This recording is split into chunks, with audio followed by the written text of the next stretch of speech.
Kita mau bahas tentang buku atau novel yang dijadikan film ataupun series. Ika dulu mungkin. Menurut kamu adaptasi novel apa yang paling berkesan? Selain Laskar Pelangi ya, mungkin Perahu Kertas. Balik lagi karena aku addiction. Jadi aku penggemar berat dari karya-karyanya Mbak Adi Lestari.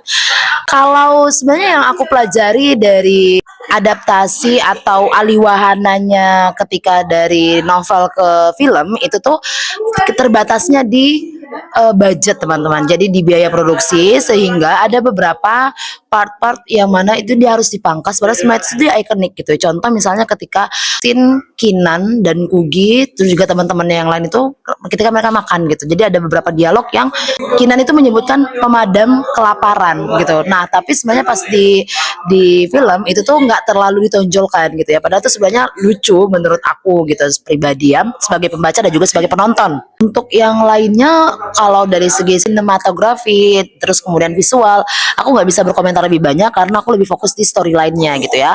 Tapi kalau menurut aku secara keseluruhan sudah cukup bagus bagaimana dipotretkan cerita antara Kinan Kugi lalu kemudian Lude kemudian juga ada Remy gitu kan.